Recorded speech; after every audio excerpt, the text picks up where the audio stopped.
사람들은 흔히 인생이 책 한 페이지와 같아서 다음 장을 넘겨봐야 비로소 다음 전개가 무엇인지 알 수 있다고 말합니다. 하지만 솔직히 말해서 제 인생의 페이지는 부드럽게 넘어가는 것이 아니라 누군가 거칠게 찢어발긴 적도 있었습니다. 저는 먼지 쌓인 책장 옆에서 늙어가며 은퇴할 때까지 매일 헌종이 냄새를 맡으며 살 줄 알았습니다. 그런데 난데없이 재벌가의 며느리가 되었습니다. 듣기에는 고상하고 아주머니들이 저녁에 즐겨보는 드라마 같겠지만 당사자가 되어보면 패를 돌릴 권한조차 없는 도박판과 다를 바 없다는 걸 알게 됩니다. 제가 여러분께 이 모든 일이 어떻게 시작되었는지 들려드리겠습니다. 저는 김지원입니다. 올해 28살이죠.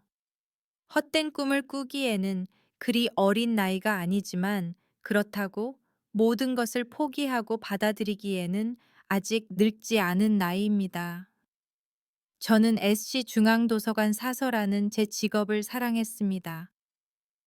책들이 높게 쌓인 서가 사이를 거닐 때 느껴지는 그 평온함을 아시나요? 마치 보호받는 듯한 기분이죠. 매일 아침 7시에 일어나 아버지께 간단한 아침상을 차려드리고 8시 30분에 가방을 메고 집을 나섰습니다. 우리 부녀의 삶은 그렇게 잔잔하게 흘러갔습니다. 어머니는 일찍 돌아가셨고 아버지는 작은 건설 회사를 운영하며 홀로 저를 키우셨습니다. 저는 그 평온함이 영원할 줄 알았습니다. 하지만 인생이란 게 그렇듯 파도는 바다가 가장 고요할 때 덮쳐오더군요.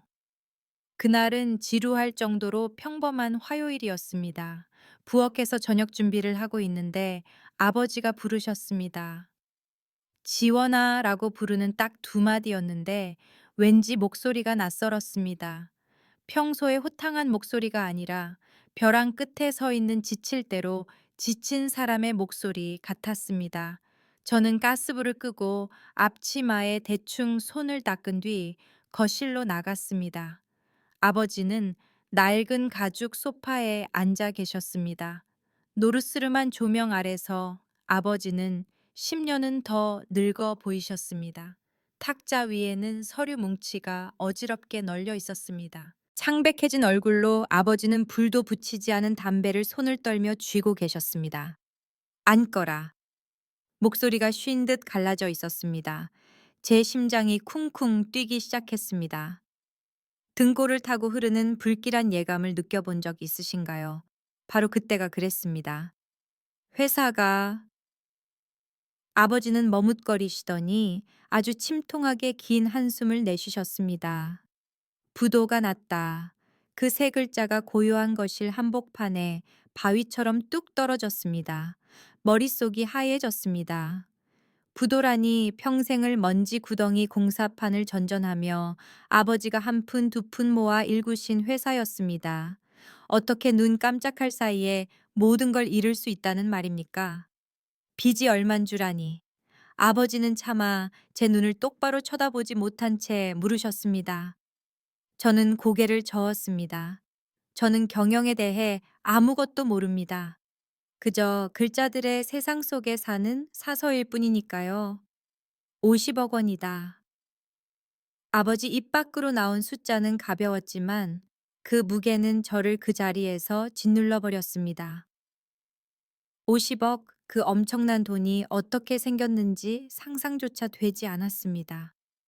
너무나 커서 비현실적으로 느껴졌습니다. 우리 집도 저당 잡혔어. 내가 보증 선 것들까지 전부. 저는 넋을 잃고 앉아 있었습니다. 떨리는 아버지의 어깨를 보니 가슴이 미어질 듯 아팠습니다. 제 인생에서 가장 강인했던 남자가 지금은 너무나 작고 초라해 보였습니다. 아버지는 기어 들어가는 목소리로 말씀하셨습니다. 지원아, 미안하다. 애비가 못나서. 솔직히 말해 그때 저는 울음조차 나오지 않았습니다. 충격이 너무 커서 눈물이 어딘가로 숨어버린 것 같았습니다. 그저 풍패 거칠어진 굳은 살 박인 아버지의 손을 잡을 뿐이었고 마음은 찢어질 듯 아팠습니다. 하지만 비극은 거기서 끝이 아니었습니다. 며칠 뒤 제가 상상조차 못했던 잔혹한 현실이 집 바로 앞에 들이닥쳤습니다. 평생 만져볼 엄두도 못 낼 번쩍이는 검은색 고급 승용차 한 대가 대문 앞에 멈춰 섰습니다. 차에서 내린 건 중년의 남성이었습니다. 그는 몸에 딱 맞는 정장을 입고 있었고 권위적이지만 차가운 기운을 풍겼습니다. 그 뒤를 따르는 젊은 비서 역시 돈처럼 차가운 표정이었습니다. 김상훈 사장님 계십니까? 아버지가 핏기 없는 얼굴로 나오셨습니다. 박 회장님, 알고 보니 그는 이 도시 사람이라면 누구나 이름을 아는 거대 재벌 그룹의 총수 박 회장이었습니다. 그런 거물급 인사가 왜 우리 같은 허름한 단독주택에 온 걸까요? 우리는 그들을 집으로 모셨습니다. 저는 떨리는 손으로 차를 탔고 찻잔이 부딪히는 다그락 소리가 적막한 공간에 또렷하게 울렸습니다. 저는 구석에 웅크리고 앉아 최대한 몸을 작게 만들려 애썼습니다. 김 사장도 상황은 알고 있겠지. 박 회장이 입을 열었습니다. 목소리는 차분했지만 면도날처럼 날카로웠습니다. 현실적으로 말해서 자네가 이 50억이라는 빚을 갚을 방법이 있나? 아버지는 고개를 숙인 채 침묵하셨습니다. 어떻게 갚겠습니까? 목숨을 팔아도 부족할 판인걸요. 그래서 내가 제안을 하나 하러 왔네. 그는 차를 한 모금 마시더니 찻잔을 탁자에 가볍게 내려놓았습니다. 자네 딸이 우리 아들과 결혼한다면 빚을 전부 탕감해 주겠네. 저는 멍하니 있다가 하마터면 쟁반을 떨어뜨릴 뻔했습니다. 결혼비 탕감 지금이 어느 시대인데 이런 터무니없는 일이 있단 말입니까? 저는 아버지를 보았고 다시 그 권력자를 쳐다보았습니다. 그는 저를 보고 있었습니다. 마치 물건의 가치를 매기는 듯한 탐색하는 눈빛이었습니다. 물론 강요는 아니야. 우리도 문명인이니까. 그가 덤덤한 어조로 덧붙였습니다. 하지만 현재 상황을 보면 자네에게 더 나은 선택지는 없어 보이는군. 아버지가 고개를 들어 저를 보셨습니다. 붉어진 눈시울에는 깊은 절망과 어기 막힌 미안함이 담겨 있었습니다. 딸을 팔고 싶지 않으시다는 걸 압니다. 하지만 두 분녀가 길거리로 나앉거나 더 최악의 경우 빚 때문에 감옥에 가는 것도 원치 않으셨겠죠. 그 순간 저는 제가 더 이상 아버지의 보호를 받는 어린아이를 아니라는 걸 깨달았습니다. 제가 하겠습니다. 제 목소리가 울려 퍼졌습니다. 스스로도 놀랄 만큼 차분했습니다. 마치 다른 누군가가 저를 대신해 말하는 것 같았습니다. 박 회장은 눈썹을 치켰으며 잠시 놀란 기색을 보이더니 만족스러운 듯 고개를 끄덕였습니다. 현명한 선택이군. 우리 도연이가 좀 특별한 아이야. 부디 이해하고 잘 보살펴 주길 바래. 그때는 특별하다는 말이 무슨 뜻인지 몰랐습니다. 그저 부잣집 도련님이니 성격이 까탈스럽고 비위를 맞추기 어렵겠거니 생각했죠. 하지만 그 특별이라는 두 글자 뒤에 엄청난 비밀이 숨겨져 있을 줄은 꿈에도 몰랐습니다. 결혼식은 그로부터 딱 한 달 뒤 일사천리로 진행되었습니다. 말만 결혼식이지 사실상 거래나 다름없었죠. 우리는 외딴 곳에 있는 작은 성당에서 식을 올렸습니다. 신랑 측에는 박 회장과 몇몇 측근들 뿐이었는데 다들 표정이 심각했습니다. 우리 집 쪽에는 아버지와 먼 친척 몇 분뿐이었고 다들 난처해하며 수군거렸습니다. 그때 제 남편 박도현을 처음 만났습니다. 첫 인상이요, 잘생겼습니다. 정말로 잘생겼어요.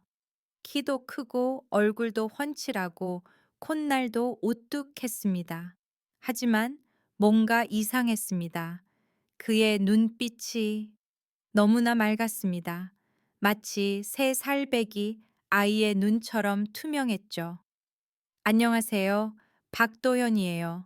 오늘부터 제가 누나 남편이에요. 저는 몇 초간 얼어붙었습니다. 그는 29살, 저보다 한 살이나 많은데 저를 누나라고 불렀습니다. 어눌한 말투, 꾸벅 인사하는 모습, 그리고 방어 기제라곤 전혀 없는 해맑은 미소. 모든 것이 덩치 큰 어린아이의 모습이었습니다. 그제야 박 회장이 말한 특별하다는 말의 뜻을 어렴풋이 이해했습니다. 알고 보니 저는 지능이 어린아이 수준인 남자에게 시집 온 것이었습니다. 첫날 밤은 사람들이 꿈꾸는 것처럼 촛불과 꽃으로 장식된 낭만적인 밤이 아니었습니다. 결혼식 후 저는 한남동에 있는 박씨 가문의 저택으로 바로 들어갔습니다. 집은 거대했고 마치 요새처럼 차가웠습니다. 대문 앞에 서니 제가 모래알처럼 작게 느껴졌습니다. 누나, 여기가 누나 방이에요. 도연 씨는 신이 나서 저를 방으로 안내했습니다. 방은 널찍하고 가구도 고급스럽고 모든 게 비싸 보였습니다. 침대는 벨벳처럼 부드러웠고 화장대는 화려했습니다. 하지만 너무나 외로웠습니다. 이 방에는 사람의 온기가 없었고 가족의 따뜻한 냄새가 결여되어 있었습니다. 그럼 도현 씨는 어디서 자요? 제가 걱정스레 물었습니다. 전 옆방에서 자요. 아빠가 그렇게 하라고 했어요. 그는 천진난만하게 대답하며 양복 옷자락을 만지작거렸습니다. 저는 안도의 한숨을 내쉬었습니다. 솔직히 말해, 낯선 사람, 그것도 그렇게 특별한 사람과 첫날 밤부터 같이 자는 건 끔찍한 압박이었거든요. 그날 저녁 식사는 무서울 만큼 침묵 속에 진행되었습니다. 긴 식탁에 세 사람이 앉았습니다. 박 회장은 상석에 앉아 느긋하게 식사했지만 거리감이 느껴졌습니다. 도현 씨는 밥 먹는 데만 열중하다가 가끔 고개를 들어 저를 보고 헤헤 웃었는데 입가에는 음식물이 묻어 있었습니다. 지원아, 이제 한 식구가 되었으니 편하게 지내거라.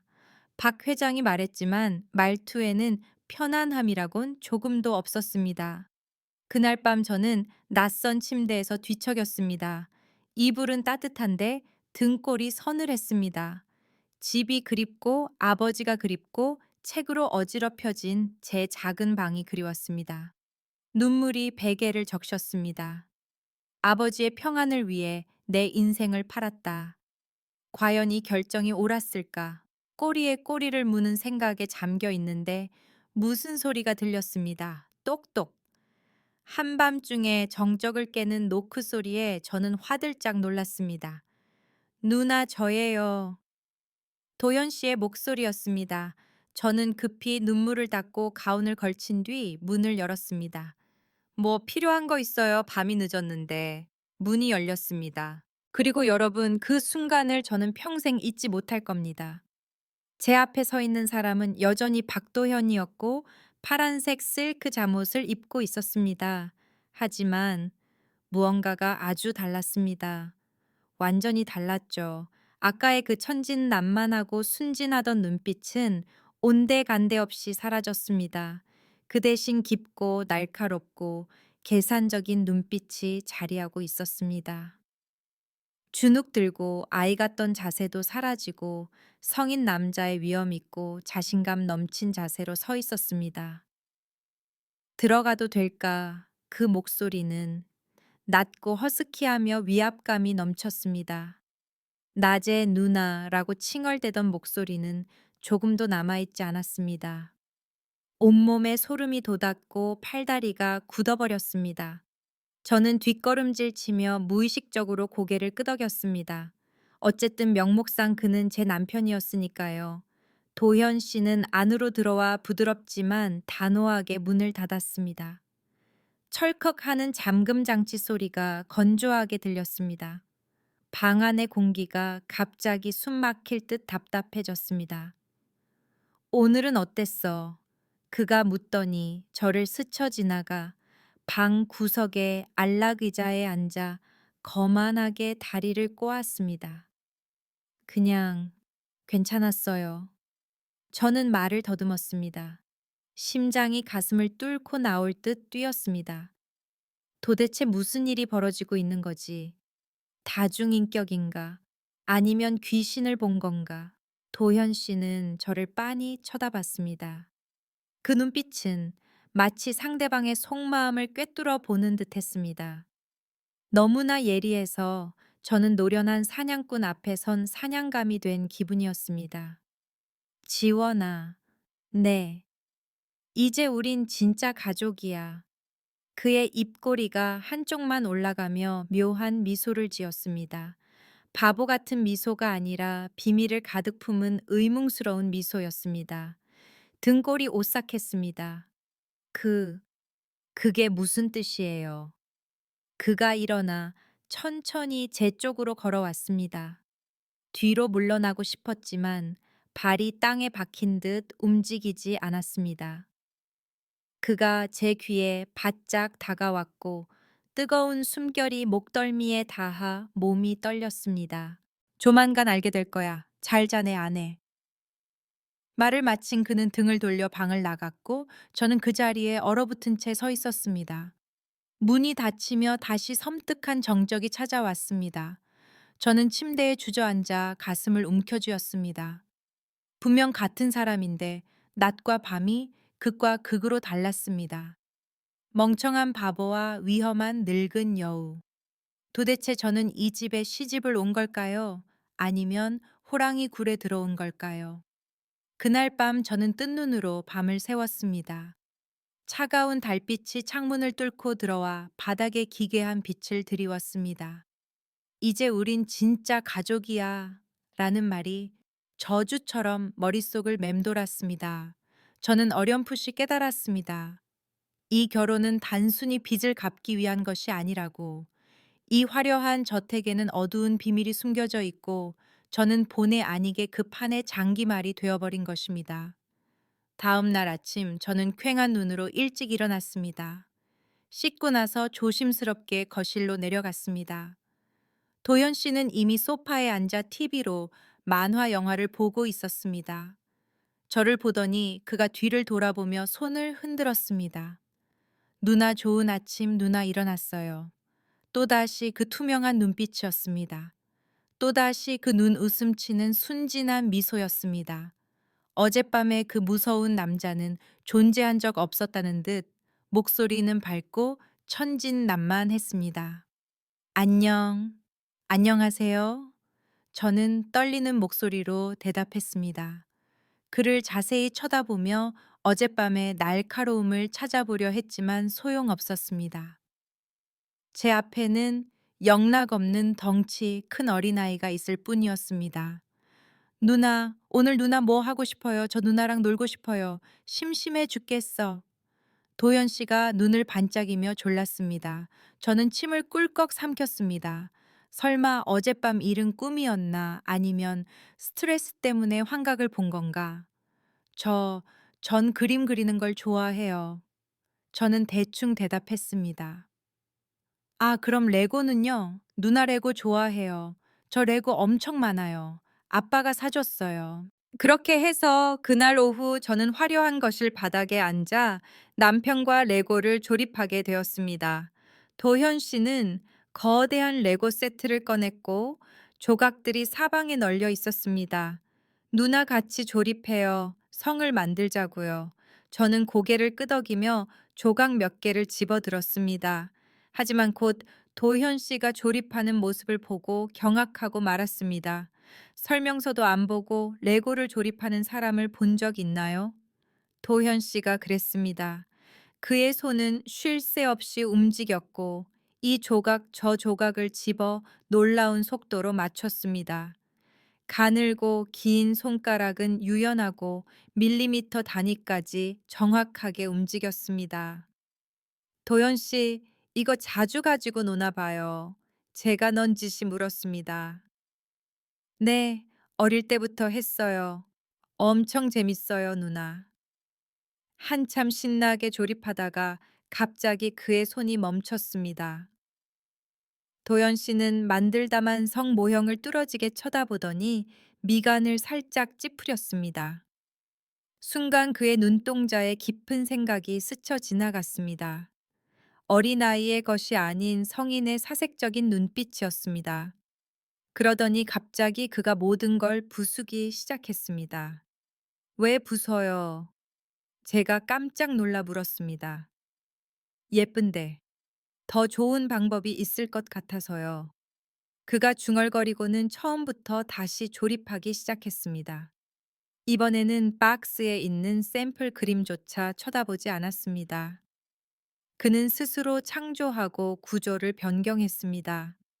그리고 결과는 원본보다 10배는 더 정교하고 견고하며 독창적인 성이 제 눈앞에 나타났습니다. 어, 어떻게 그렇게 잘해요? 제가 놀라서 소리쳤습니다. 도현 씨는 고개를 들더니 다시 헤헤 웃으며 머리를 긁적였습니다. 히히, 저도 잘 모르겠어요. 그냥 머릿속에 그림이 막 떠올라요. 대답은 순진하게 들렸지만 저를 계속 생각하게 만들었습니다. 이미지가 머릿속에 떠오른다. 그건 천재 건축가의 사고방식이지 바보의 것이 아니지 않습니까? 저녁이 되자 도연 씨는 또 엉뚱한 아이디어를 냈습니다. 누나 오늘 밤엔 거실에서 자요. 이불로 텐트 만들어서요. 캠핑 온 것처럼. 네, 누나, 네.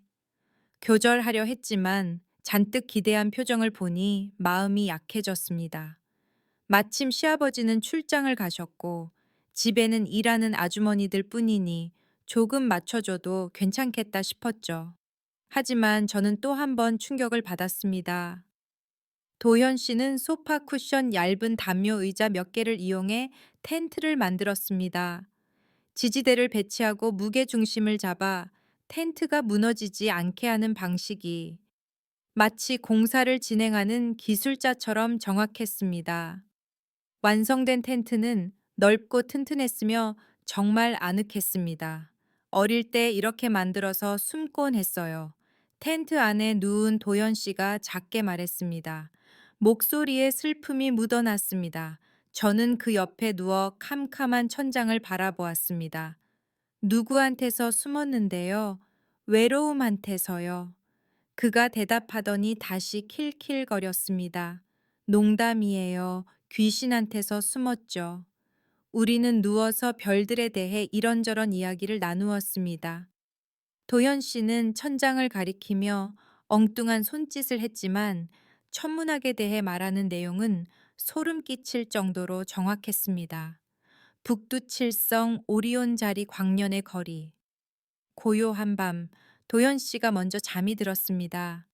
그의 고른 숨소리가 귓가에 들려왔습니다.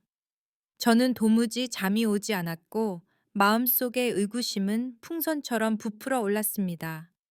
새벽 2시쯤 되었을까 정막 속에서 웅얼거리는 소리가 들렸습니다. 처음엔 잠꼬대인 줄 알았습니다. 하지만 귀를 기울여 들어보니 저는 경악을 금치 못했습니다. 파동 방정식에서 델타 제곱 마이너스 세타의 알파 2200승. 이게 뭐지? 고등 수학인가? 해양층의 밀도 차이는 온도와 염분 농도에 의해 결정되고 양자역학에서 관찰자 효과는 파동 함수의 붕괴. 물리학, 화학, 해양학에 관한 전문적인 지식들이 줄줄이 그것도 아주 유창하고 또렷하게 제 바보 남편의 입에서 쏟아져 나왔습니다. 목소리는 차분하고 냉철했으며 어젯밤 제 방에 들어왔던 그 남자의 목소리와 똑같았습니다. 저는 벌떡 일어나 도연 씨를 쳐다보았습니다. 그는 여전히 눈을 감은 채 세상 모르고 자는 평온한 얼굴이었습니다. 하지만 입은 쉴 새 없이 움직이고 있었습니다. 화학 반응의 활성화 에너지, 블랙홀의 사건의 지평선. 저는 비명을 지르지 않으려고 입을 틀어 막았습니다. 상상을 초월하는 일이었습니다. 지적 장애가 있다고 여겨지는 사람이 어떻게 대학 교수들도 골머리를 앓을 지식들을 내뱉을 수 있단 말입니까? 도대체 제 옆에 누워 있는 이 사람은 누구일까요? 바보의 탈을 쓴 채 갇혀버린 천재일까요? 아니면 모두를 속이기 위해 완벽한 연기를 펼치는 위대한 배우일까요? 그리고 왜 그래야만 하는 걸까요?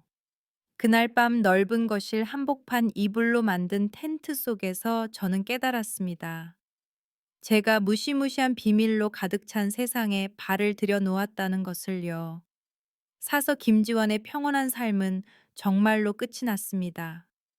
여러분, 사람들은 흔히 밤이 길면 꿈이 많다고 하죠. 제게 그 말은 비유가 아니라 적나라하고 끔찍한 현실 그 자체였습니다. 낮 동안 한남동 저택이 시계바늘 돌아가는 소리가 들릴 정도로 고요하다면 밤에는 제 남편 박도현이 짊어진 끔찍한 기억들이 펼쳐지는 무대로 변했습니다. 도현 씨가 고등 수학 공식을 중얼거리는 걸 발견한 그 운명의 밤 이후 저는 그의 잠버릇을 더 유심히 관찰하기 시작했습니다. 솔직히 말해서 지켜보면 볼수록 등골이 서늘해졌습니다. 그 후로 도현 씨의 잠꼬대는 줄어들기는커녕 점점 더 심각해졌습니다. 단순히 건조하고 감정 없는 용어들이 아니었습니다. 절망적인 비명과 구조 요청이 밤의 장막을 찢고 나오기 시작했습니다. 어느 주중 새벽 3시쯤이었을 겁니다. 밖에는 추적추적 비가 내리고 있었고 창문을 때리는 빗소리가 누군가 들어오려고 긁어대기라도 하는 것처럼 들렸습니다. 선잠이 들었는데 옆에서 들려오는 거친 숨소리에 깼습니다. 물. 물이 너무 무서워. 도현 씨의 목소리가 떨렸고 울먹이는 소리 같았습니다. 저는 스탠드를 켰습니다. 노란 불빛 아래 그의 얼굴은 창백했고 식은 땀이 비 오듯 흘러 베개를 적시고 있었습니다. 두 손은 침대 시트를 꽉 쥐고 있어 손가락 마디마디가 하얗게 질려 있었습니다. 안 돼. 그렇게 하면 안 돼. 그는 허공에 손을 휘저었습니다.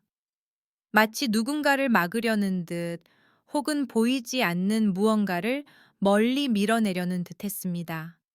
저는 놀라서 그의 어깨를 흔들었습니다.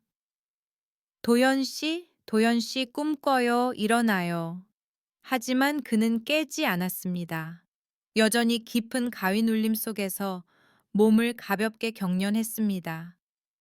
그러다 갑자기 벌떡 일어나 앉더니 눈은 감은 채 입으로는 큰 소리를 질렀습니다. 그 소리가 넓은 방에 쩌렁쩌렁 울렸습니다. 교수님, 실험이 잘못됐어요. 당장 멈춰야 해요. 우린 다 죽을 거라고요. 극도의 공포가 담긴 그 외침에 제 심장이 멎는 것 같았습니다. 교수님 실험. 현재 어린아이 지능을 가진 도현 씨와는 전혀 어울리지 않는 단어들이었습니다. 도현 씨. 저는 소리치며 그를 세게 흔들었습니다. 그제야 그가 화들짝 놀라며 눈을 떴습니다. 눈을 크게 뜨고 멍하니 방 안을 둘러보는데 숨을 계속 헐떡였습니다. 저를 보자 그는 물에 빠진 사람이 지푸라기라도 잡듯 저를 와락 껴안았고 온몸을 사시나무 떨듯 떨었습니다. 누나, 너무 무서워요. 물, 물이 시커멓게 다 집어삼켜요. 저는 그의 등을 토닥여주며 앙상한 가슴 속에서 요동치는 심장 박동을 느꼈습니다. 괜찮아요. 꿈일 뿐이에요. 제가 여기 있잖아요. 저는 아이를 달래듯 그를 위로했지만 머릿속은 복잡하게 얽혀 있었습니다. 교수님, 실험, 검은 물. 이 조각난 단어들이 제가 아직 보지 못한 과거의 그림을 그려내고 있었습니다. 다음 날 아침 햇살이 어둠을 몰아내자 도현 씨는 다시 평소의 천진난만한 청년으로 돌아왔습니다. 시리얼을 먹으며 만화 영화를 보고 낄낄거리는 모습은 지난밤의 악몽을 전혀 기억하지 못하는 듯 했습니다. 하지만 저는 잊을 수가 없었습니다. 며칠 뒤 시어머니인 박 회장 사모님이 들르시면서 제 의심은 더욱 굳어졌습니다. 그녀는 아름다운 여성이었지만 비싼 보석과 귀티 나는 태도에서 뿜어져 나오는 아름다움은 차가웠습니다. 아세요? 그녀가 저를 보는 눈빛에는 단 한 번도 온기가 서려 있던 적이 없습니다. 오셨어요, 어머니. 제가 고개 숙여 인사했습니다. 그녀는 대꾸도 없이 가볍게 고개를 끄덕이더니 저를 스쳐 지나가 블록놀이를 하고 있는 도현 씨에게 직행했습니다. 도현아, 잘 지내니? 네, 누나가 저한테 엄청 잘해줘요. 저랑 레고 놀이도 같이 해요. 도현 씨가 신이 나서 자랑했습니다. 그녀는 입꼬리를 살짝 올렸는데 웃는 건지 비웃는 건지 알 수 없었습니다. 그러고는 저를 돌아보며 차갑게 말했습니다. 지원아, 거실로 와서 나랑 얘기 좀 하자. 저는 얌전히 따라갔지만 마음속엔 불길한 예감이 피어올랐습니다. 벨벳 소파에 앉은 그녀는 저를 뚫어지게 쳐다보며 탐색하듯 물었습니다. 가사 도우미한테 들으니 요새 도연이가 밤잠을 설친다던데. 가끔 악몽을 꾸나 본데 넌 어떻게 대처하고 있니? 저는 뜨끔했습니다. 왜 그렇게 빨리 알고 있는 거지? 이 집에 CCTV가 있나? 아니면 도우미가 그녀의 눈과 귀인가? 네, 깨워서 달래주곤 해요. 저는 실험과 관련된 잠꼬대 이야기는 숨긴 채 조심스럽게 대답했습니다. 그래. 그녀는 차를 한 모금 마시더니 표정 변화 없이 말했습니다. 앞으로는 그냥 내버려 둬라. 네. 저는 놀랐습니다. 어릴 때부터 그랬어. 깨워서 달래줄수록 더 패닉에 빠지고 피곤해 할 뿐이야. 제일 좋은 건 무시하고 스스로 다시 잠들게 두는 거다. 너무 신경 쓰지 마라. 그녀의 말투는 단호했고 조언이라기보다는 명령처럼 들렸습니다. 너무 신경 쓰지 마라. 그 말이 어찌나 무정하게 들리던지요. 아들이 끔찍한 악몽을 꾸는데 엄마란 사람이 며느리 보고 무시하라니요. 뭔가 이상했습니다. 그녀는 제가 뭔가를 알아낼까봐 두려워하는 걸까요? 그날 오후 또 한 명의 손님이 찾아왔습니다. 도연 씨의 누나인 박서연이었습니다. 30대 중반쯤 되어 보이는 그녀는 세련된 옷차림에 날카롭고 계산적인 얼굴이 어머니를 쏙 빼닮았습니다. 그녀는 진한 향수 냄새를 풍기며 회오리 바람처럼 집으로 들어왔습니다. 안녕하세요. 도연이 누나 서연이에요. 그녀는 저를 머리끝부터 발끝까지 훑어보았습니다. 대놓고 평가하는 시선에 기분이 나빴습니다.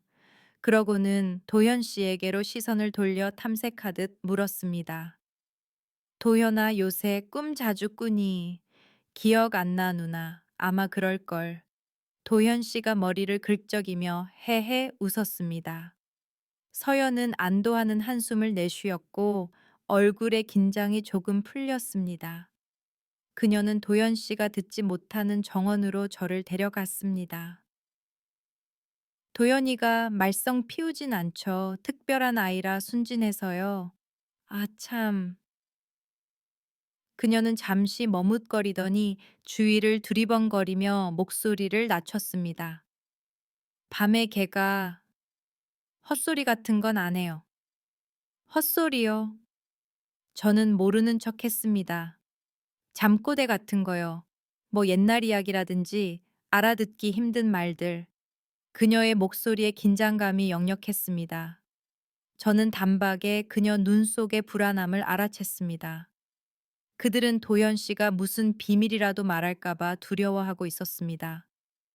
전 잠기가 어두워서 아무것도 못 들었어요. 게다가 방음도 잘 되던데요. 저는 눈 하나 깜짝 안 하고 거짓말을 했습니다. 그럼 다행이네요. 서연은 고개를 끄덕였고 입가에 미소가 돌아왔지만 여전히 가식적이었습니다. 혹시 듣더라도 그냥 무시하세요. 머리가 정상 아닌 사람이 하는 의미 없는 소리들이니까.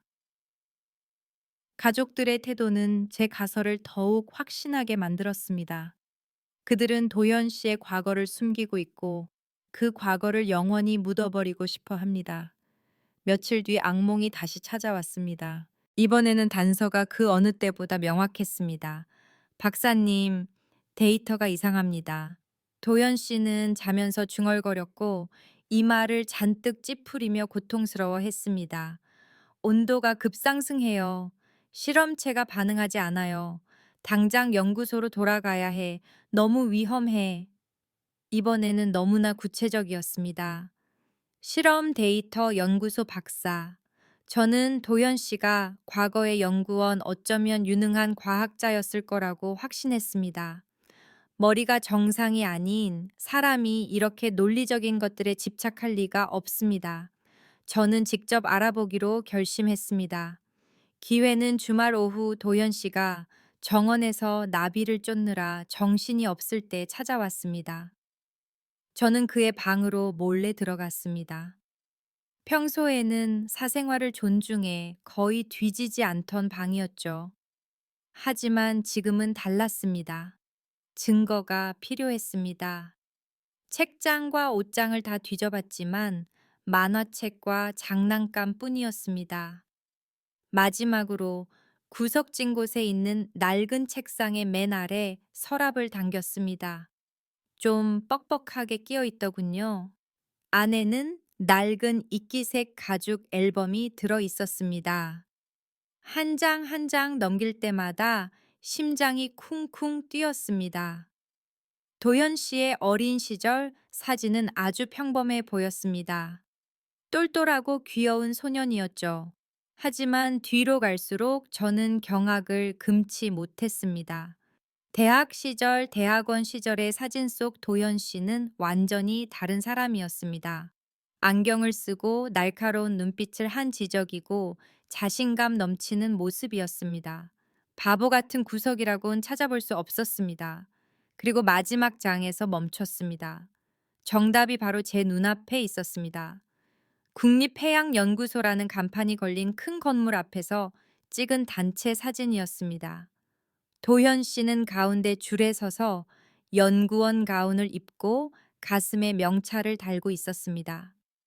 주변 동료들은 활짝 웃고 있었지만 유독 도현 씨만 심각한 표정으로 두꺼운 서류철을 들고 있었습니다. 사진 밑에는 정갈한 글씨체로 이렇게 적혀 있었습니다. 해양 생태계 연구팀 딥블루 프로젝트 2019년.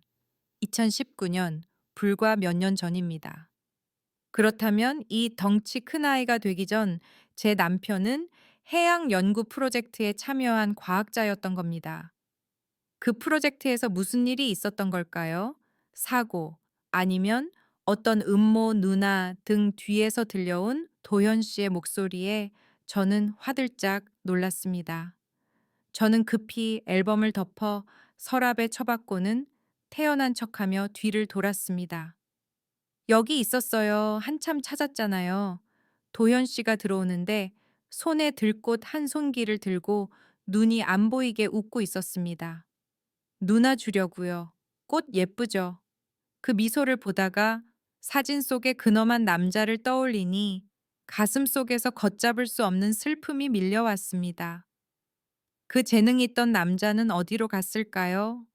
아니면 여전히 이 혼란스런 정신 어딘가에 갇혀 있는 걸까요? 고마워요. 정말 예쁘네요. 저는 꽃을 받아들고 미소 지었지만 눈시울이 뜨거워졌습니다. 그날 밤 그의 악몽은 그 어느 때보다 격렬해졌습니다. 그는 묶인 사람처럼 몸부림쳤습니다. 바닷물이 검게 변했어. 모든 게 죽어가고 있어. 제발 실험을 멈춰요. 최 교수님, 왜 그런 결정을 하신 겁니까? 우린 틀렸어요. 저는 그의 손을 꽉 잡고 마음속으로 다짐했습니다. 도현 씨, 내가 진실을 밝혀낼게. 더 이상 혼자 고통받게 두지 않을게. 결혼한 지 보름 뒤 관례에 따라 저는 도현 씨를 데리고 친정에 갔습니다. 집으로 가는 길에 좁은 골목을 지나야 했습니다. 걸어가고 있는데 갑자기 안타까운 광경을 목격했습니다. 남루한 옷차림의 중년 여성이 길가에 주저앉아 있었습니다. 그 옆 돗자리 위에는 젊은 청년이 이불을 머리까지 뒤집어 쓰고 누워 있었는데 창백한 얼굴만 내놓고 있었습니다. 제발, 선생님들, 제 동생 좀 살려주세요. 여자가 펑펑 울며 머리를 조아렸습니다. 심장병이 너무 심한데 당장 수술비 300만 원이 필요해요. 돈 없으면 죽어요. 도현 씨가 멈춰 섰습니다. 그의 눈이 동정심으로 커다래졌습니다. 왜 저기 누워 있어요? 형 많이 아파요, 누나. 도현 씨가 걱정스레 물었습니다. 신경 쓰지 마요, 사기꾼들이에요. 가요, 도현 씨. 제가 그를 끌었습니다. 이 도시엔 이런 사기가 흔하니까요. 하지만 도현 씨는 제 손을 뿌리쳤습니다. 그는 두 사람 앞에 쭈그리고 앉았습니다. 무슨 일이에요? 선생님, 제 동생이 곧 죽어요. 제발 살려주세요. 여자는 더 크게 울었습니다. 도현 씨는 허둥지둥 주머니에서 두툼한 지갑을 꺼냈습니다. 시어머니가 용돈으로 주신 돈이었습니다. 그는 그걸 몽땅 여자에게 주려고 했습니다. 받으세요. 형 병 고쳐주세요. 오, 감사합니다. 생불이시네요. 돈다발을 본 여자의 눈이 번쩍였습니다. 하지만 제가 재빨리 지갑을 낚아챘습니다. 도현 씨, 잠깐만요. 저는 임종 직전이라며 누워있는 청년을 유심히 관찰했습니다. 얼굴에 분칠을 해서 창백해 보였지만 가슴은 아주 규칙적으로 오르내렸고 숨소리도 건강했습니다. 무엇보다 돈 소리가 나자 눈꺼풀이 파르르 떨리는 걸 봤습니다. 연기 그만하시죠. 제가 차갑게 말했습니다. 도연 씨 잘 봐요. 심장병 환자 입술이 저렇게 혈색이 좋아요. 숨소리가 저렇게 고르냐고요. 뭐요? 무슨 헛소리야. 내 동생이 지금 죽어가는데.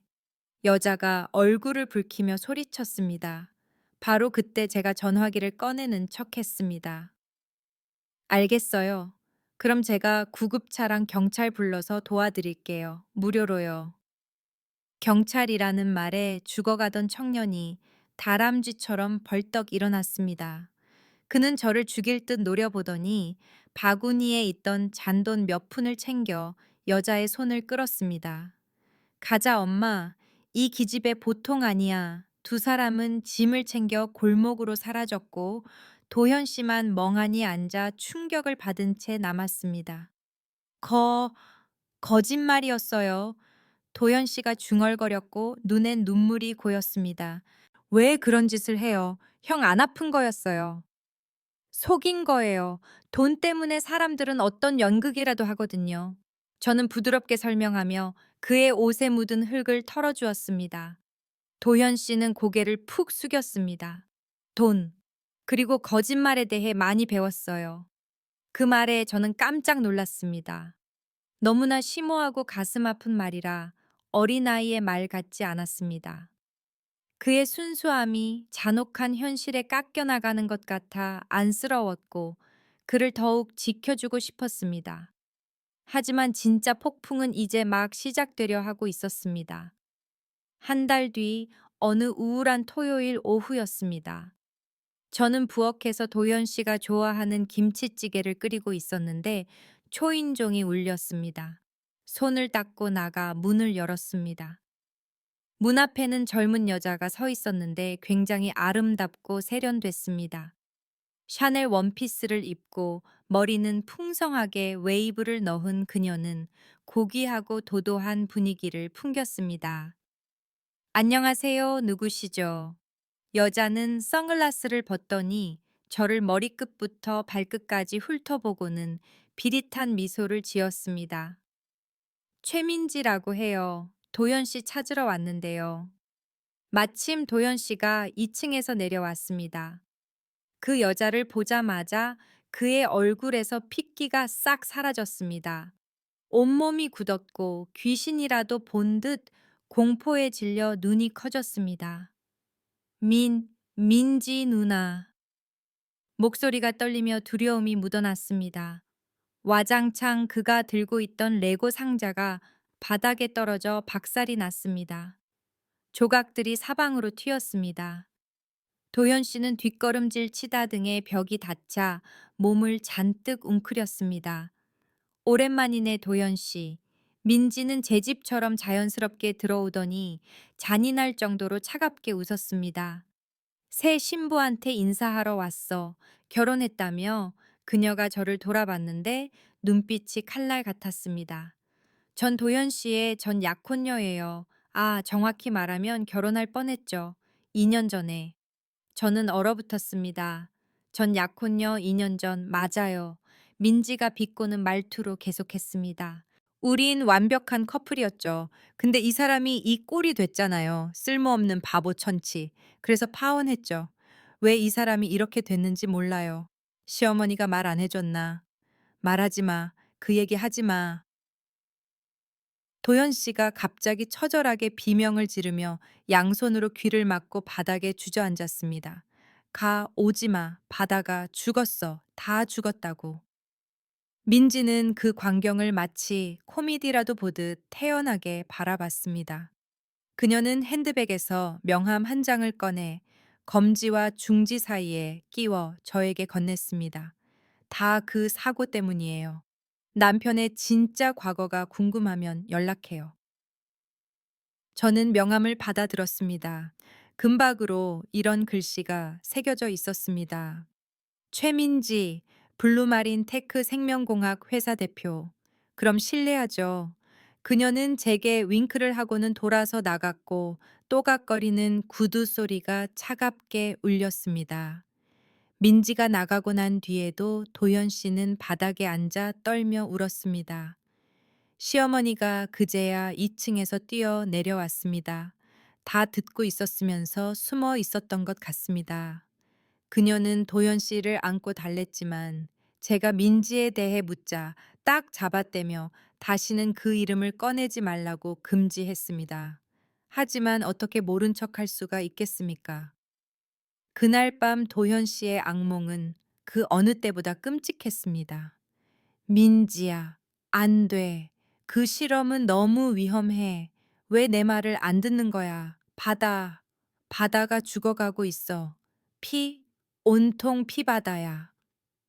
저는 옆에 누워 남편의 차가운 손을 꼭 잡았습니다. 협탁 위에 놓인 최민지의 명함을 바라보았습니다. 블루마린 테크, 해양연구소, 실패한 실험, 전 약혼녀, 모든 게 연결되기 시작했습니다. 제 남편은 그냥 바보가 된 게 아닙니다.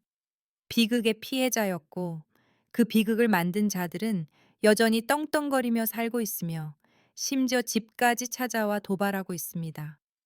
저는 명함을 잠옷 주머니에 넣었습니다. 어둠 속에서 제 눈빛은 단호해졌습니다. 저는 더 이상 책 뒤에 숨기만 하는 약해 빠진 사서가 아닙니다. 진실을 밝혀내겠습니다. 대가가 무엇이든 이 바보 남편을 제가 지킬 겁니다. 제 전쟁은 이제야 진짜 시작되었습니다. 사람들은 흔히 자식이 하늘이 준 선물이라고 합니다. 하지만 솔직하게 말해서 인생이 실타래처럼 꼬여 있을 때 그 선물이 찾아오면 첫 번째 감정은 기쁨이 아니라 당혹감입니다. 아주 큰 당혹감이죠. 최민지라는 여자가 집에 찾아와 의심의 씨앗을 뿌리고 간지 일주일쯤 지났을 때 제 몸이 신호를 보내기 시작했습니다. 아침에 일어나면 속이 울렁거리고 몸이 축 늘어졌습니다. 부엌에서 생선 조림 냄새나 기름 냄새만 맡으면 위장이 요동쳤습니다. 저는 몰래 집에서 먼 개인 병원을 찾았습니다. 결과지를 든 손이 떨렸습니다. 임신 4주. 공원 벤치에 1시간이나 앉아 배에 손을 올리고 있었습니다. 이 안에 생명이 있다고 나와 그 특별한 남편의 아이가 기쁘면서도 두려웠습니다. 앞날이 너무 캄캄했으니까요. 남편은 순진하고 적들은 노리고 있고, 하지만 곧 모성애가 솟아올랐고 저는 눈물을 닦고 일어섰습니다. 무슨 일이 있어도 이 아이는 지켜야 한다. 집에 돌아오니 도현 씨가 거실에서 나무 블록을 쌓고 있었습니다. 저를 보더니 달려왔습니다. 누나 왔다. 어디 갔다 왔어요? 저는 그의 눈을 깊이 들여다보며 심호흡을 했습니다. 도현 씨 할 말이 있어요. 무슨 일인데요? 빵 사왔어요.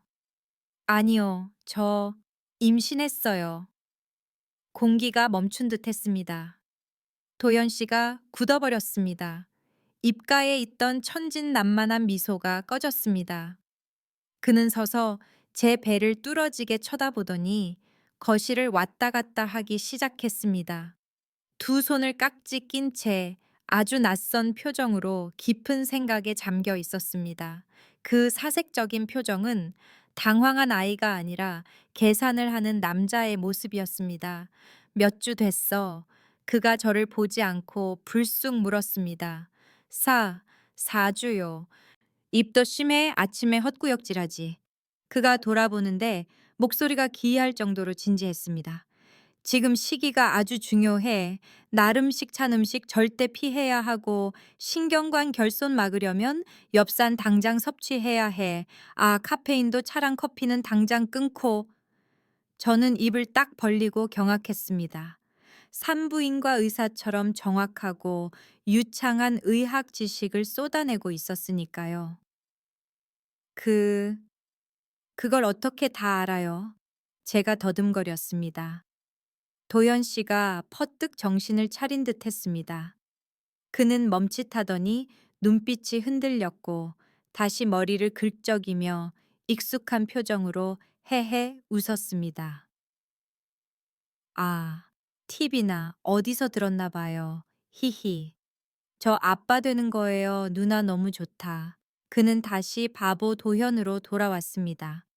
하지만 이번에는 저도 그 어설픈 연극을 믿지 않았습니다. 그날 이후 그의 악몽과 잠꼬대 주제가 바뀌었습니다. 검은 바다나 파도가 아니라 태아로요. 밤에 옆에 누워 있으면 똑똑히 들렸습니다. 8주 차, 주요 장기가 형성되기 시작해 조심해야 해. 산모 혈압이 좀 낮아. 임신 중독증 위험이. 한 번은 같이 초음파를 보러 갔습니다. 흑백의 흐릿한 영상이 화면에 뜨자 의사가 설명도 하기 전에 도현 씨가 불쑥 손가락으로 작은 점을 가리켰습니다. 저기 신경관 다치고 있네. 발달 상태 좋아. 심박수 160이면 정상이고. 늙은 의사가 그를 빤히 쳐다봤습니다. 이분, 의료계통에 계십니까? 도현 씨는 놀라서 급히 손을 거두고 고개를 세차게 저었습니다. 집에 와서 저는 더 이상 참을 수 없었습니다. 그를 침대에 앉히고 눈을 똑바로 바라봤습니다. 도현 씨 사실대로 말해줘요. 바보 아니죠. 의대 다녔어요. 아니면 생물학 연구원이었어요. 그는 제 눈을 피하며 고개를 푹 숙였습니다. 한참 뒤에야 그가 기어 들어가는 목소리로 말했습니다. 저도 몰라요. 머릿속에 뭐가 엄청 많은데 뒤죽박죽이에요. 무서워요. 뭐가 무서운데요? 그가 고개를 들었는데 눈에 물기가 어려 있었고 극도의 불안감이 담겨 있었습니다. 제가 기억 못하는 그 사람이 돌아올까 봐요. 그 사람이 돌아오면 지금의 행복한 도현이는 사라지는 거 아닐까요? 제가 누나를 해치면 어떡해요? 그 말에 가슴이 미어지는 것 같았습니다.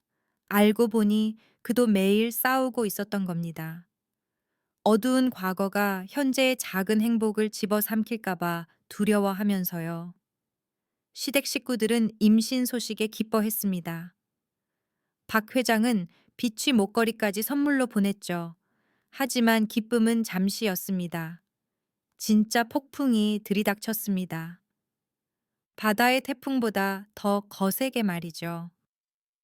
임신 6주 차 되던 날이었습니다. 도연 씨는 낮잠을 자고 저는 태교책을 읽는데 전화가 왔습니다. 시어머니였습니다. 여보세요, 네 어머니. 지원아 큰일 났다. 지금 도연이랑 집에 있지. 그녀의 목소리는 다급했고 바람 소리가 윙윙 섞여 들렸습니다. 네, 무슨 일 있으세요? 북쪽에 있는 바람의 절벽으로 당장 와라. 내 시아버지가 여기서 쓰러지셨어. 피를 너무 많이 흘려.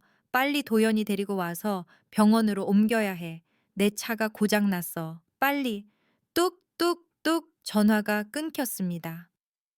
저는 혼비백산해서 손발이 덜덜 떨렸습니다.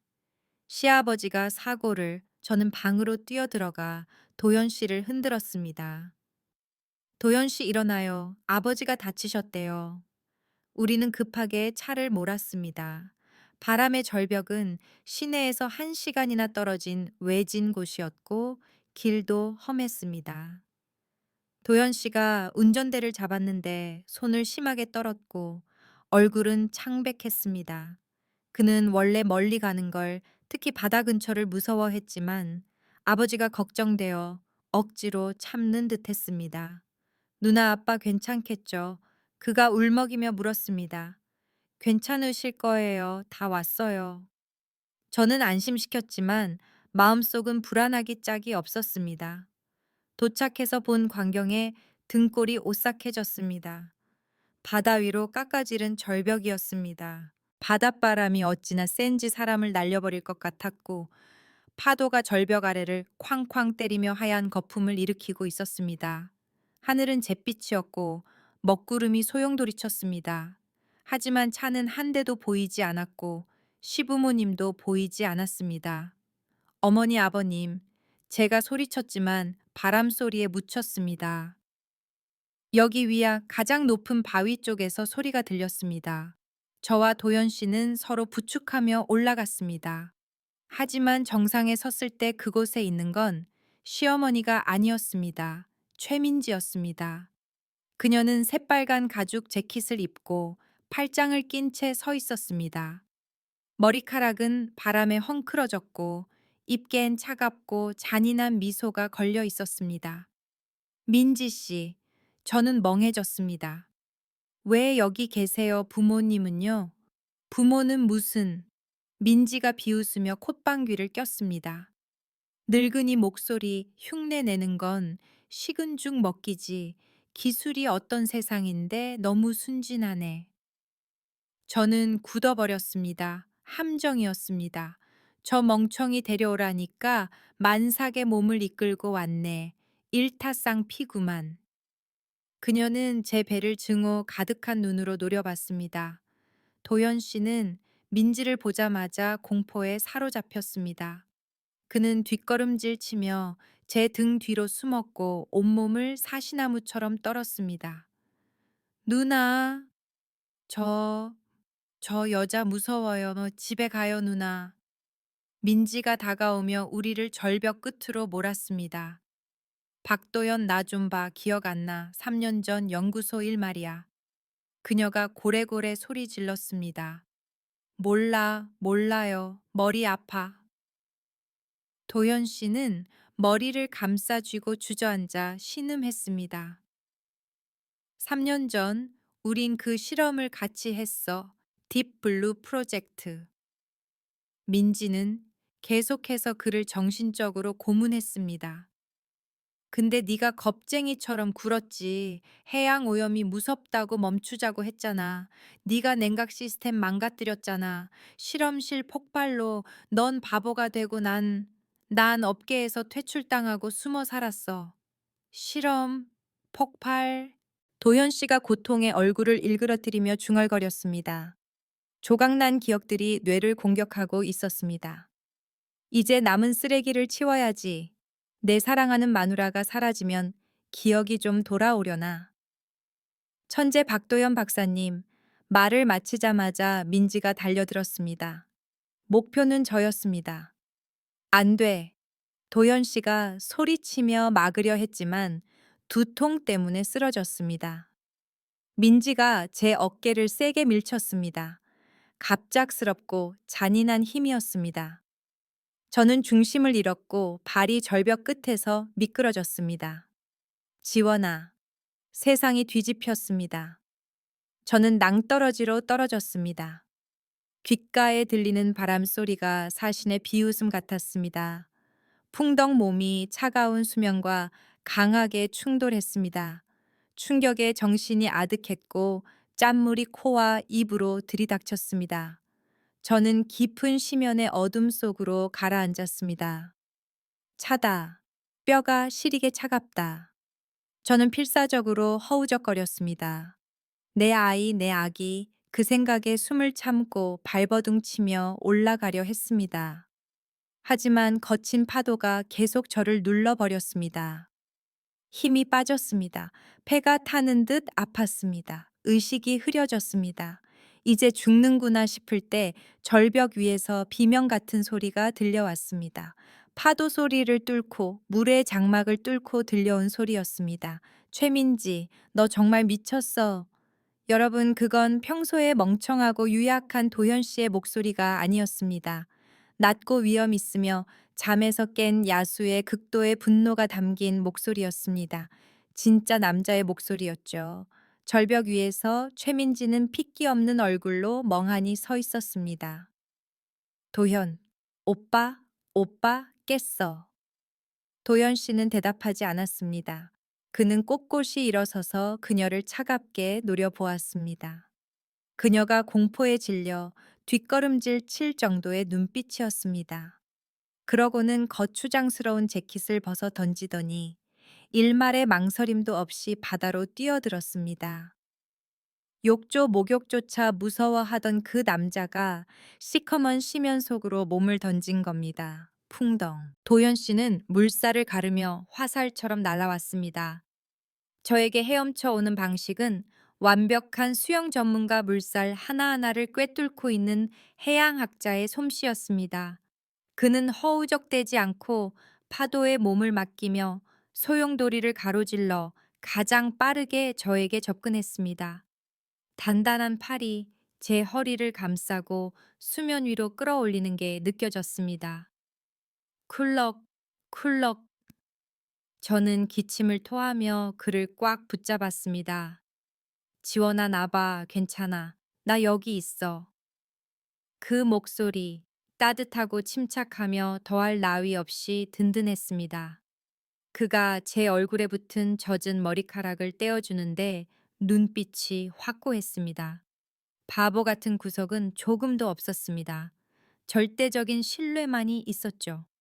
내 말 들어. 그가 명령하듯 말했지만 단호하고 다정했습니다. 파도가 내려갈 때 깊게 들이마시고 덮쳐올 때 숨 참아. 몸에 힘 빼 굳지 말고 내 리듬 따라와. 그의 확신에 찬 목소리에 공포가 사라졌습니다. 저는 그가 시키는 대로 했습니다. 그렇지, 잘했어. 이제 이 안유 타고 저 암초 돌아서 갈 거야. 무서워하지 마. 그는 한 손으로 수영하고 한 손으로 저를 부축하며 마치 폭풍우를 뚫고 가는 선장처럼 바람과 파도를 계산했습니다.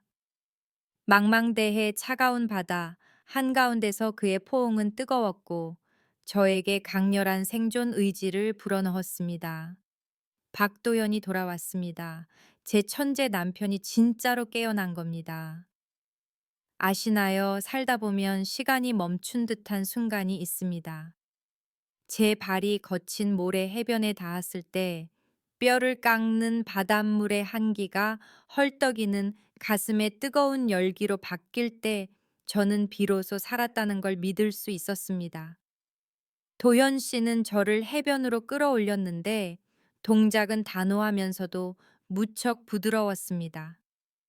바보가 할 법한 당황스러움은 전혀 없었습니다. 그는 저를 옆으로 눕히고 기도를 확보한 뒤 능숙하게 가슴을 문질러 천을 높였습니다. 지원아, 지원아, 내 말 들려 숨 깊게 쉬어 그렇지. 저는 콜록거리며 짠 바닷물을 토해냈습니다. 기침이 잦아들자 저는 제 옆에 무릎 꿇고 있는 남자를 올려다 보았습니다. 그리고 그 순간 알았습니다. 제 세상이 완전히 변했다는 것을요. 그 눈, 지난 3개월 동안 매일 아침 보았던 그 맑고 순진한 아이의 눈은 사라졌습니다. 대신 깊고 차분하며 지혜와 폭풍을 지나온 남자의 고통이 담긴 눈빛이 자리하고 있었습니다. 첫날 밤 그 남편의 눈빛이었지만 이제는 차가움 대신 걱정과 사랑이 가득했습니다. 도현 씨, 제 목소리는 쉬어서 약하게 나왔습니다. 기억, 기억 돌아온 거예요. 그는 바로 대답하지 않았습니다. 젖어서 뺨에 달라붙은 머리카락을 쓸어 넘기는 그의 손가락이 미세하게 떨렸습니다. 마치 되찾은 보물을 만지는 듯 했습니다. 응, 다 기억났어. 너무 오래 기다리게 해서 미안해. 그가 제 손을 꽉 잡았습니다. 그 손길이 어찌나 단단하고 믿음직스럽던지 왈칵 울음이 터질 것 같았습니다. 바로 그때 사이렌 소리가 요란하게 울려 퍼졌습니다. 파란색, 빨간색 경광등 불빛이 절벽을 비췄습니다. 근처 낚시꾼이 보고 경찰에 신고한 모양이었습니다. 경찰들이 빠르게 들이닥쳤습니다. 방금 전까지만 해도 악독한 여왕처럼 거만하던 최민지는 수갑을 차고 절망에 빠져 소리를 지르고 있었습니다. 이건 와, 난 잘못 없어. 다 쟤 때문이야. 박도연이 다 망친 거라고. 그녀의 비명은 파도 소리에 묻혔습니다. 도연 씨는 일어나 제 앞을 막아서서 그 미친 여자의 시선으로부터 저를 보호했습니다. 그는 그녀를 바라보았는데 두려움은 없었고 오직 욕망에 양심을 팔아버린 자에 대한 연민만이 남아 있었습니다. 우리는 바로 병원으로 이송되었습니다. 응급실에서 기다리는 시간은 1세기가 흐르는 것 같았습니다. 저는 침대에 누워 배에 손을 얹고 기도했습니다. 도연 씨는 제 곁을 한시도 떠나지 않았습니다. 그는 침묵했지만 그 침묵은 더 이상 텅 빈 것이 아니라 산처럼 묵직했습니다. 김지원 씨, 의사가 마스크를 벗으며 나왔습니다. 정말 기적입니다. 산모와 태아 모두 무사합니다. 태아 심박수도 안정적이고 박리 징후도 없어요. 저는 펑펑 울음을 터뜨렸습니다. 도현 씨는 긴 한숨을 내쉬더니 어깨가 축 늘어졌습니다. 청은망은의 짐을 내려놓은 듯 했습니다. 그는 고개를 숙여 제 이마에 가볍게 입을 맞추고 제 손등에도 입을 맞췄습니다. 고마워. 하늘에 감사해. 그의 목소리가 메어 있었습니다. 병실에 둘만 남자 분위기가 가라앉았습니다. 저는 낯설면서도 익숙한 이 남자를 바라보았습니다. 그럼 그동안 잠꼬대 했던 게 다 사실이었어요. 해양 생물학자였어요. 도연 씨는 고개를 끄덕이며 창밖의 어둠을 응시했습니다. 맞아. 3년 전 나는 딥블루 프로젝트의 팀장이었어. 민지는 동료이자 당시 약혼녀였지. 하지만 그 여자는 야망이 너무 컸어. 해조류 성장을 촉진해서 막대한 이익을 얻으려는 실험을 하려 했지. 연안 생태계를 파괴할 거라는 경고를 무시하고 말이야. 그는 잠시 말을 멈추고 목소리를 낮췄습니다. 나는 막으려고 했어. 그날 밤 시스템을 끄려고 실험실에 잠입했는데 민지한테 들켰지. 몸싸움 중에 고압 가스통이 폭발했고 깨어나 보니 모든 걸 잊어버렸더군. 의사 말로는 해리성 기억 상실이래. 내 무의식이 죄책감과 고통에서 도망치려고 아이가 되는 길을 택한 거지. 듣는 내내 가슴이 아렸습니다. 그 해맑은 미소 뒤에 그렇게 고통스러운 비극이 있었다니요. 그럼 저 구하려고 기억이 돌아온 거예요. 도연 씨가 저를 돌아보았는데 눈빛이 너무나 다정했습니다. 네가 떨어지는 걸 보는 순간 널 잃을지 모른다는 공포가 과거의 두려움보다 1000배는 더 컸어. 처자식을 지키려는 본능이 날 깨운 거지. 고마워 지원아. 네가 날 그 껍데기 밖으로 끄집어낸 거야. 다음 날 아침 소문은 빠르게 퍼졌습니다. 박 회장과 시어머니가 허겁지겁 병원으로 달려왔습니다. 의젓한 태도로 사과를 깎고 있는 도현 씨를 보자마자 강철 같던 시어머니가 엉엉 울음을 터뜨렸습니다. 그녀는 아들에게 달려가 끌어안았습니다. 도현아, 진짜 돌아왔구나, 내 아들. 아버지, 어머니 다 기억났어요. 그동안 걱정 끼쳐드려서 죄송합니다. 문가에 선 박 회장의 늙은 눈시울도 붉어졌고 그는 몰래 눈물을 훔쳤습니다. 진정이 된 후 시어머니는 제 손을 꼭 잡았습니다.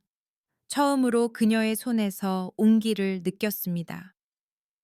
고맙다, 지원아. 정말 고마워. 네가 도현이만 구한 게 아니라 우리 집안을 구했고 내 손주까지 구했어. 알고 보니 그들이 과거를 숨긴 건 저를 속이려던 게 아니라 억지로 자극을 주어 기억을 되살리려 하면 뇌가 영구적으로 손상될 수 있다는 의사의 경고 때문이었습니다. 그들은 그저 기적을 기다릴 수밖에 없었습니다. 그리고 제가 바로 그 기적이었습니다. 그 후 모든 일은 일사천리로 해결되었습니다.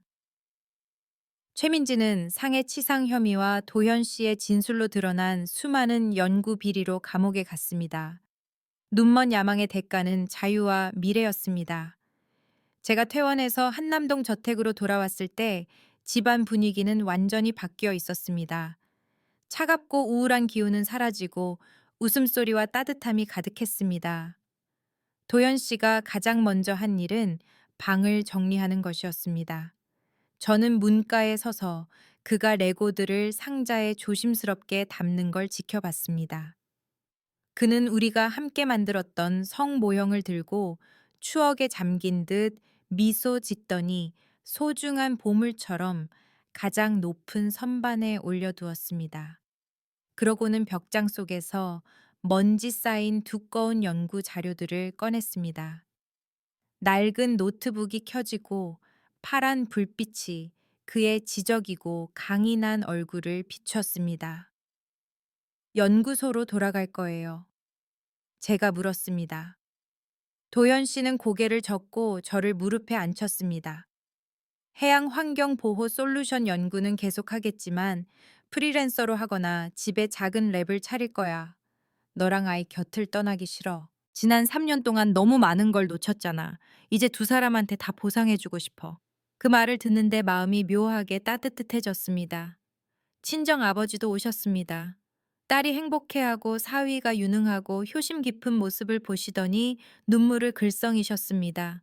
50억 빚은 박 회장이 감사의 표시로 다음날 바로 없애주셨습니다.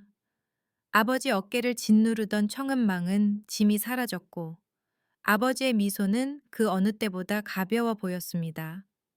어느 주말 저녁 발코니에 앉아 별을 보고 있는데 도현 씨가 다가와 뒤에서 안아주었습니다.